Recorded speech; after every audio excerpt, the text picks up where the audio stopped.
want to know a really high-class problem?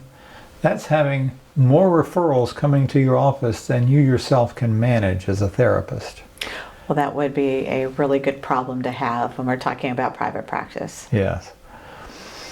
The question is, should you hire additional staff at that point?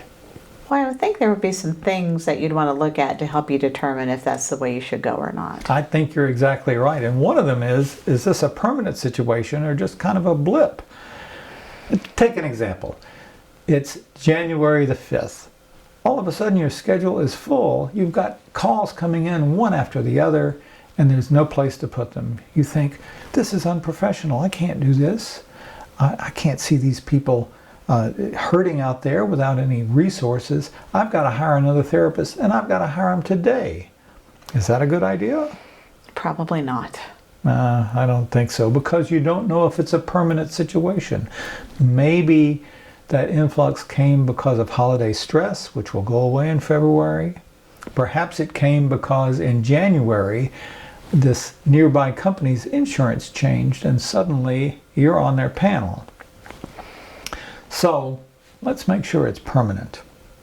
I would think another thing to look at if you're going to expand your practice would be, are you ready to be a manager? And I would guess that most of us didn't go to business school. Right. We may not know all the legalities, all the things that are involved in being a manager. Right. And you may not like the role. And if it's just one other therapist that you've hired, probably not a big deal. But in therapy appointment, we see a lot of group practices. It's not uncommon at all to see a practice of 6 therapists, 20 therapists, 30, 150 in one case. When you get to be that many therapists, you are definitely a manager and you are a therapist no more.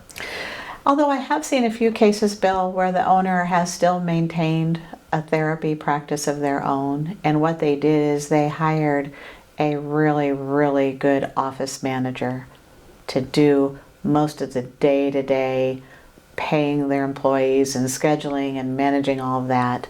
But they still had to be the ones that made the ultimate decision. Right. You're not giving up that authority, you're just giving up kind of the drudgery work, Right. which might be economically viable. Yeah. It's worth putting pen to paper on that and making sure that it behooves you to hire a manager instead of being that manager yourself. Okay, so then if we hire some therapists to work at the office, I imagine there's a couple of different ways we could go about that. You could, for example, have them as salaried employees, or you could have them as what's called 1099 employees, 1099 being a IRS number that means that they're contractors and not employees. And it turns out there's some very specific rules that say whether you can pay them as a W-2 employee, as a true employee, or whether they can be contractors. Do you happen to know what an example of one of those rules? I happen to know those rules. If you are a contractor, you must be able to set your own hours, you must supply your own tools, you must pay your own taxes, you can't get any benefits like insurance, for example. Okay. So if you were to say, gee, I'd like you to come to my practice, I'm going to pay you 50 cents on the dollar for every therapist, or rather every patient that you see. We're going to see how much money comes in and pay 50% of that. That's a very common split, by the way. But I want you to be here Monday, Wednesday, and Friday from noon until 8 p.m. That doesn't fly. No, that killed it. That last bit killed it, saying, I'm going to specify your hours. Okay. They have to specify their hours. So you have to be really, really careful with how you write up what I would guess would need to be a contract or a letter? Yes, it can be a contract, a formal contract like that, and not a bad idea that you both sign. In lieu of that, you can do what's called a letter of understanding, where it's a one-sided contract, if you will. You just say, you know, we had a verbal conversation, and I'm going to summarize it here, and I'm going to sign it at the bottom as the only document of our verbal conversation in case there's a dispute later on. Okay. So I'm expanding. I'm going to hire another therapist. What do I need to take into consideration in that person I hire? Oh, you remind me of a story. Buckle in, it's Sounds a long a good one. story. It's a long one. So I worked for a Fortune 500 company for a period of time doing management consultant to their employees. Most of the people I met with were terrible managers. That's why I was going to see them, to see if I could improve their skills in that area. But on 2 occasions, I met with managers who were stellar. Everybody liked them. They had high productivity in their departments. Frankly, I'm not sure why I was called in to meet with them, but I was. But I knew better than to try to teach them something. I said, here's my chance to learn something. And so I asked both of them a very simple question. What's it take to be a great manager? And you know, to my amazement, both of them gave almost word for word the same answer. They said, you know, management's easy. You hire the right people, you fire the right people, and then you don't have to manage. The moral to the story is that hiring process is critical, not something to do in a rush. You've got to be extremely thoughtful about who you're going to have coming and representing your brand name. And let's talk about maybe needing to fire that person. So if you hired maybe a friend you went to school with, firing them would be rather difficult. Absolutely. So you may want to think twice about those type of situations. Better somebody you just met than, curiously, somebody you know well. Though there's an advantage, of course, to knowing somebody long-term, making sure they just don't give good interview, Right. that they're actually competent people. But be prepared to maybe end a friendship possibly if that came down to it. If it came down to that, unfortunately, and that'd be one of the toughest days of your life, I would imagine, having to tell somebody to hit the road. Okay, so we've found a stellar candidate. You know, it sounds like we want to hire them and bring them on. And you know, I'm on insurance panels. What should I be concerned about here? Well, that is an issue because, you know, it's possible that this is going to end up very well, that they happen to already be on some insurance panels that you're not on, and so it's a nice compliment. Another thing to think about, by the way, when hiring somebody is, do I want them to be similar to me or very different from me? For example, if I just hate working with adolescents, I just can't stand it, and that's their specialty, and I'm getting a lot of adolescent referrals that I'm turning away, well, then it needs to be complementary. On the other hand, if I do eating disorders and I've got more eating disorder referrals than I can manage, then hiring somebody else who's similar to you, who has that same specialty, would be a good idea. So we'd want to make sure that if we took insurance, they did take insurance as well. Otherwise, they might get all the private pay clients, which tend to pay a little better on average. Right. I made that mistake one time, but that's another story. Yeah. Because as soon as they filled themselves up with private pay clients, they were out the door. Now, Bill, I've known some groups that have brought on a therapy intern, and what that means is that it was someone who had their provisional license but was still under the formal supervision side of things. And there are a couple of things you really had to be concerned about there. One of those is it made it a little simpler if you yourself were a clinical supervisor, right? Because then you're involved in that case. And in that case, you may be able to contract with insurance companies in a way that let you bill for that clinician's sessions. Yes. But that's rather rare. And sometimes people don't realize how rare that is to be able to do that. And here's an interesting question in that regard. Would you like to learn what prison food tastes like? No, I don't think I would. Most people would answer that no, but here's a quick way of finding out, is to hire somebody bill under your name and your NPI number as though you had provided the services and take the money. A great way to get in prison very quickly. There are some very specific rules they have if they allow you to do those what's called adjacent to claims, isn't there? Right. You have to be involved in the care of that patient. You have to have seen that patient personally, and you have to sign off on everything that happens. And most importantly, it can't be behind the scenes.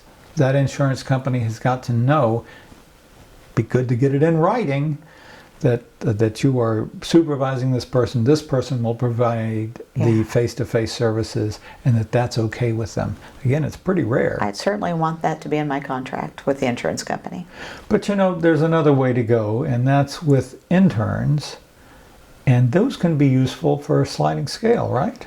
They can. Now, there's a consideration for that, and you may be their supervisor, they may be being supervised by someone else.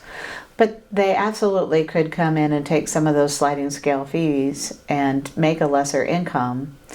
However, think about this. That's going to affect your income as well.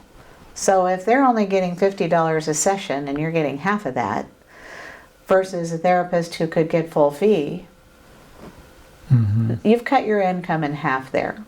Right.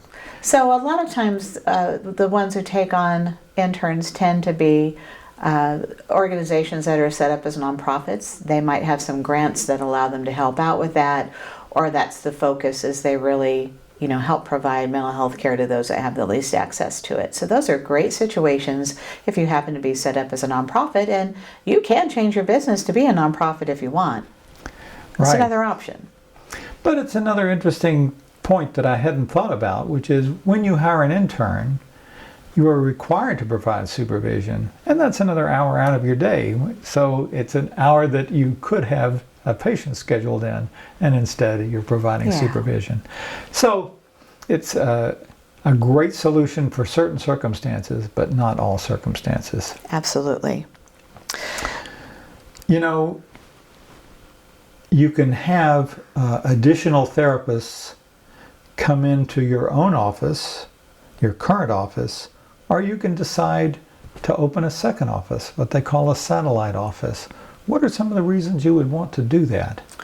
Well, opening a satellite office, a couple of reasons might be that, well, maybe in my current office space, maybe I'm in a long-term lease and it doesn't have enough room to expand, right? So I'm either going to be having those therapists work on day hours I'm not in the office. Maybe they're working weekends and nights and things like that. So that would be a reason to maybe get a second office.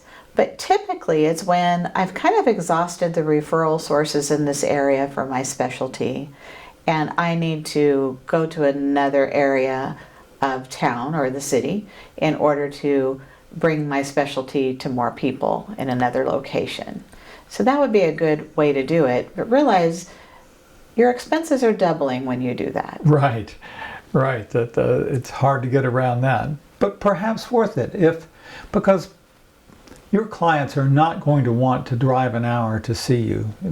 It's going to shorten the duration of therapy if you do that, because people get tired of 2-hour commutes. Absolutely. So that's a good reason. If you know that, for example, you're in this small town and there's another small town that's 50 miles away, well, yes, a good reason to open that satellite office in the other small town if you've already kind of saturated your own market. Absolutely. All these people that we're hiring, they're probably going to want to be paid. They are, and there's a couple different ways we can think about doing that. Of course, we talked about the contractor versus the employee. Right. But what you need here is we need to make sure that the reason you're adding them is typically you're going to take on extra responsibility. You are going to make more money, hopefully, from that as well. Right. So usually you're paying therapists based on production, and money that actually came into the practice works the best as a percentage. And there's different percentages. I think you mentioned one that's most common is being around 50%. Yes. Yeah. But that varies, and some people have very complicated formulas. They say, gee, if you're working in the satellite office, we're going to pay you a higher percentage because you're also doing the front office work there, because we don't have admins there. Or you can say, you know, you're going to work weekends, so we're going to give you a higher percentage. But most people just keep it simple, 50%, and you're right, not of what you bill out, but what actually comes in. Right. There's a big mistake. I have seen some groups go under because they didn't give room for that cash flow to happen. And that is that, you know, hey, this is money that came in and I'm not turning around and paying it to you today. I'm waiting till next week to pay that to you so that I know that I have the money that's all been collected and deposited, so it's there in my coffers to make sure I can pay it out. Absolutely. Make sure the money is actually there before you send it out, which has, by the way, a side benefit. And that side benefit is if you're saying it's just on money billed out, then that therapist can say, wink, wink, you know, you don't really have to pay this. I'm getting paid anyway. Versus, yes, I'm going to be involved in emphasizing the importance of prompt payment on this, because I don't get paid unless you pay for your session. Absolutely. And so you want their incentives to be toward the company making a profit, not just them making a profit. Absolutely. And of course, there is a way of just paying them a flat rate. But that tends to mean that whether they have 2 clients that week or 20 clients that week, you're going to be paying them, and the money's not going to be coming in and flowing the same way. And that can be a horrible wake-up call if you realize that, gee, this source of income that I was depending upon when I hired this person has suddenly become a liability, and now it's outflow instead of income. Absolutely. So, you know, at this point, we've really talked about every possible nuance of what it is to start a private practice. There can be no surprises, right? Wrong. I've seen plenty of surprises come up. Most of it happens when labor laws change. I mean, taxes change. There's a whole bunch of things that come up. And some special circumstances that you don't anticipate, like being subpoenaed, having a patient threaten suicide or threaten you in the middle of a session. This is such a big topic. Let's talk about that next time. All right.